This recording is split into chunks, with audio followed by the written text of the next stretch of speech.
Hello, मैं चेतन लाल taker, स्वाचार्य समाज शास्त्री, राजकीय महाविद्यालय सापड़ा, जिला भीलवाड़ा। मैं आज आपको BA पार्ट 3 के प्रथम प्रश्न पत्र 20 आत्महत्या के सिद्धांत के संदर्भ में चर्चा करेंगे।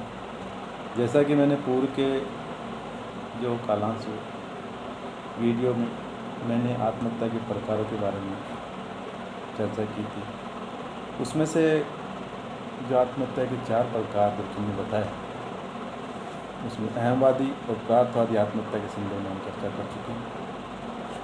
उसके आगे आज आदर्शहीन आत्महत्या, एनोमिक सुसाइड के बारे में चर्चा करेंगे।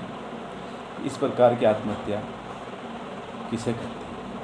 तो दुर्खिम का यह कहना था कि इस प्रकार की आत्महत्या उस समय की जाती है जब समाज में नियमहीनता अथवा आकस्मिक परिवर्तन उत्पन्न होता है। तो ऐसी स्थिति में क्या होता है, व्यक्ति निराशा या अत्यधिक प्रसन्नता अनुभव करता है, जिससे उसका मानसिक संतुलन बिगड़ जाता है और वो आत्महत्या कर देता है। यानी कि इसका संबंध जो व्यक्ति उन्होंने आत्महत्या के संदर्भ में कहा था कि आर्थिक संकट के समय या पारिवारिक या वैवाहिक जीवन में आदर्शहीन की स्थिति में आत्महत्या की जाती है। अर्थात हम संक्षेप में अगर बात करें तो हम कह सकते हैं कि आदर्शहीन जो आत्महत्या है उन परिस्थितियों से उत्पन्न होती है जिसका सामना व्यक्ति सामान्य जीवन में नहीं करता, और उन परिस्थितियों से उत्पन्न होती है जिसका सामने व्यक्ति सामान्य जीवन नहीं करता, लेकिन जब नई परिस्थितियाँ होती है उसके साथ अनुकूलन वो नहीं कर पाता और उसका जो सामाजिक संतुलन वो बिगड़ जाता है, समूह का नियंत्रण समाप्त हो जाता है। तो जिससे इस प्रकार की आत्महत्या को बढ़ावा मिलता है।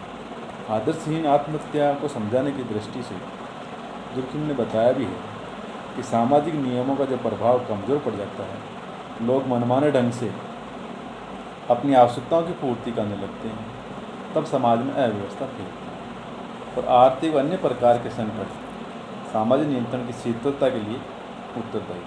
तो समाज की इसी स्थिति को उन्होंने एनोमिक का नाम दिया है, अर्थात आदर्शहीनता की स्थिति बताया। इस दशा में लोगों का मार्गदर्शन करने के लिए उनके सम्मुख कोई आदर्श नियम नहीं रहते और दिशाहीन होकर के मनमाना व्यवहार करने लगते। तो आदर्शहीनता की अवस्था में व्यक्ति विचलित व्यवहार की ओर अधिक मात्रा में प्रवृत्त होते हैं और आत्महत्या इसी व्यवहार का एक रूप है। इन्होंने आत्महत्या को 2 कारकों से जोड़ करके स्पष्ट करने का प्रयास किया कि जो कारण हैं वो इस प्रकार हैं। पहला आर्थिक संकट, आर्थिक संकट किस प्रकार से आदर्शहीन आत्महत्या की दर को बढ़ाता है। उनका कहना था कि तथ्यों के आधार पर उन्होंने प्रमाणित किया था कि आत्महत्या की जो दर है वह आर्थिक संकट अर्थात निर्धनता की स्थितियों में बढ़ती है। वैसे तो निर्धनता और व्यापारिक हानि या दिवालियापन होने की स्थिति आत्महत्या को प्रेरित करती है, किंतु केवल आर्थिक कठिनाई ही आत्महत्या को प्रेरित नहीं करती। अगर ऐसा होता तो समृद्धि के समय भी अधिक आत्महत्याएँ नहीं होनी चाहिए थी।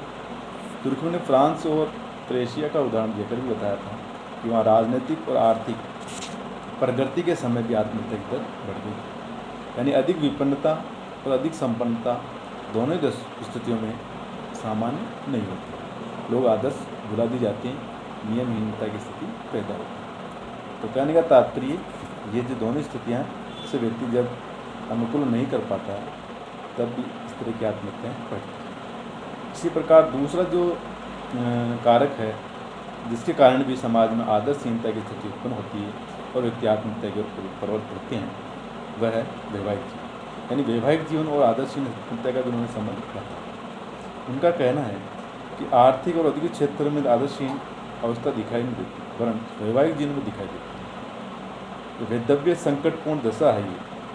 पति या पत्नी की मृत्यु के कारण परिवार में आदर्शहीनता की स्थिति पैदा हो जाती है।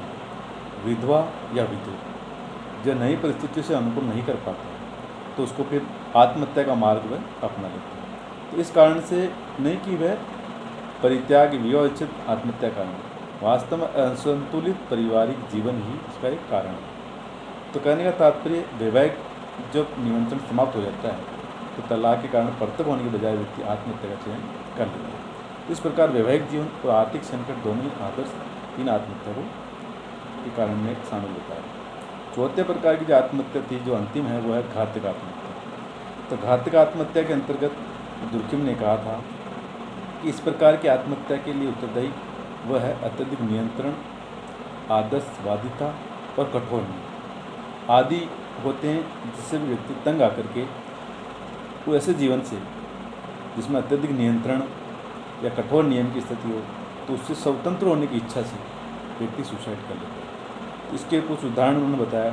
जब कोई युवक अपनी स्वतंत्र वासना पूर्ति की प्रवृत्ति को संतुष्ट करना चाहता है, किंतु समाज का नियम उसे एक इस पत्नी तक ही सीमित रखने को बाध्य करता है, तो ये मजबूरी उसे आत्महत्या की ओर प्रेरणा देती है। इसी प्रकार से संतान विहीन विवाहित स्त्री जब माँ बनना चाहती है, किंतु सामाजिक नियम में जो उसे पर पुरुष से संसर्ग करने की अनुमति नहीं देता, तो ऐसी स्थिति में व्याकुल होकर आत्महत्या कर लेते हैं। इसी प्रकार दास लोग भी अपने मालिक के अत्याचारों से और शोषण से तंग आकर के सुसाइड वगैरह कर लेते हैं। तो इस तरह से ये घातक आत्महत्या के अंतर्गत व्यक्ति अत्यधिक कठोरता, नियम से मुक्त होने की इच्छा में इस प्रकार के कार्य कर बैठते हैं। इसी प्रकार आत्महत्या के निवारण के कुछ उपाय बताए थे। दुर्खिम के अनुसार दुर्खिम ने आत्महत्या को एक राजकीय घटना मानकर इसके निराकरण के कुछ उपाय पर विचार किया, जिस प्रकार उन्होंने कहना था कि पहला, कि कठोर दंड की व्यवस्था की जाए जिससे लोग आत्महत्या नहीं करें, किंतु दुर्खिम कहता है कि इसके स्थान पर नैतिक दंड की व्यवस्था की जानी चाहिए, क्योंकि आत्महत्यारों को जैसे अंतिम संस्कार से वंचित किया जाए, उसके पारिवारिक, नागरिक, राजनीतिक अधिकार छीन लिए जाए। दूसरा उपाय उन्होंने ये सुझाया था कि शिक्षा के प्रचार प्रसार से आत्महत्या की दर कम की जा सकती है, अर्थात शिक्षा के द्वारा चरित्र, बुद्धि और विचारों को शुद्ध किया जा सकता है। किंतु दुर्खिम कहता है कि यदि समाज का पर्यावरण दूषित है तो स्कूल का वातावरण बच्चों को बहुत अधिक सुधार नहीं कर सकता, क्योंकि शिक्षा भी समाज पर ही निर्भर है। इसी प्रकार तीसरा जो उपाय उन्होंने सुझाया था वो था कि अहमवादी एवं आत्महत्या के निवारण के लिए दुर्खिम समूह में संगठन की पुनर्स्थापना एवं निरंतरता का सुझाव देते हैं, जिससे समाज में यानी कि समूह में नियंत्रण की शक्ति में वृद्धि हो, व्यक्ति अपने को समूह से जुड़ा हुआ अनुभव करे, क्योंकि इन दोनों प्रकार के आत्महत्या के कारण समाज में नियंत्रण एवं संगठन की शिथिलता के कारण होता है। तो कहते हैं कि समूह संगठन और नियंत्रण की पुनर्स्थापना का जो कार्य है, राजनीतिक संस्थाएं, धर्म एवं परिवार तो कर नहीं सकते, वरन व्यावसायिक समूह की जो वर्तमान समय में ये कार्य कर सकते हैं, क्योंकि एक ही व्यवसाय में जुड़े हुए व्यक्तियों का समान कार्य, समान हित, समान पर्यावरण, समान सांस्कृतिक मान्यताएं उन्हें सामान्य जीवन की सामग्री प्रदान करती है। इस प्रकार से उन्होंने व्यावसायिक समूह के द्वारा इस पर नियंत्रण लगाया जा सकता है। नंबर चौथा उपाय उन्होंने सुझाया था कि दुर्खिम ने कहा था कि आत्महत्या को रोकने के लिए तलाक की छूट बंद कर देने का भी सुझाव दिया। तलाक का कारण स्त्री पुरुष में असमानता और असामंजस्य है।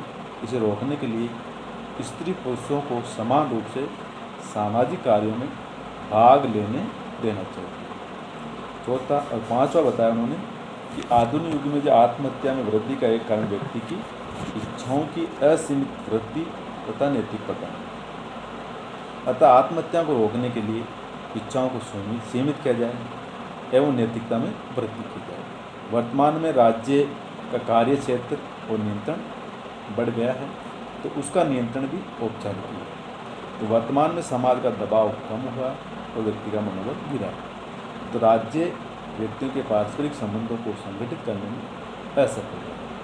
तो ऐसे स्थानीय समूह विकसित किए जाएं जो राज्य सत्ता के अधीन होते हुए भी स्वतंत्र सत्ता रखें, तो वे सामाजिक संगठन एवं शक्ति में वृद्धि का कार्य करें और सामुदायिक जीवन के केंद्रों का भी विस्तार करना चाहिए। इसी प्रकार से छठा जो उन्होंने उपाय बताया वो ये था कि सभ्य समाज में आत्महत्या में वृद्धि का कारण है नवीन जातिकीय परिस्थितियाँ, जिन्हें बदला जाना चाहिए। इसके लिए वे व्यावहारिक समाजशास्त्र से सहयोग का सुझाव देते हैं। तो इस प्रकार से उन्होंने आत्महत्या को रोकने के लिए 6 उपाय अपनी ओर से उन्होंने सुझाए थे।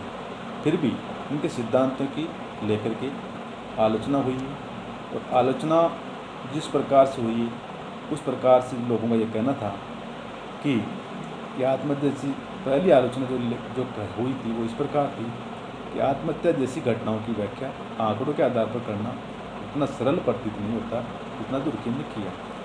अर्थात दुर्खिम ने आंकड़ों के आधार पर जो बातें बताई उसको भी व्यक्ति ने स्वीकार नहीं किया। इस प्रकार से पहली आलोचना सांख्यिकी आंकड़ों को लेकर की गई।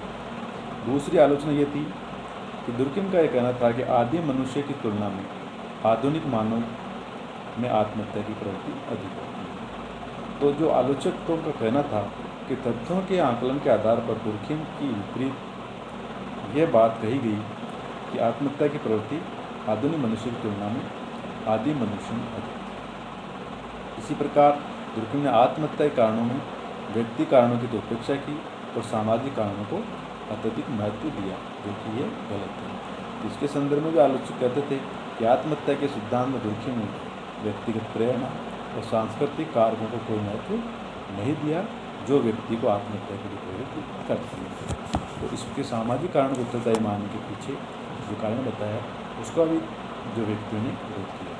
इसी प्रकार चौथी आलोचना ये कह के हुई कि दुर्खिम ने आत्महत्या के कारणों में जैविकीय या मनोवैज्ञानिक कारकों की भी उपेक्षा की, जबकि ये दोनों ही कारण अनेक बार आत्महत्या को प्रेरित करते हैं। इस पांचवी आलोचना ये कहा कि दुर्खिम के बारे में ये कहा जाता है कि अनुभव सिद्ध और तथ्यात्मक समाजशास्त्र की स्थापना की धुन में उसने सामाजिक घटनाओं की अमूर्त प्रकृति को समझते हुए भी उन्हें गणनात्मक बनाने का प्रयास किया। ये भी एक आलोचक के रूप में बात सामने है। छठी आलोचना की दुर्खिम का सांख्यिकी विवेचन आत्महत्या की अंतर्निहित पृष्ठभूमि का और आत्महत्या करने वाले के प्रतीक उद्देश्य का पूर्णतः प्रदर्शन करने में असमर्थ हुआ।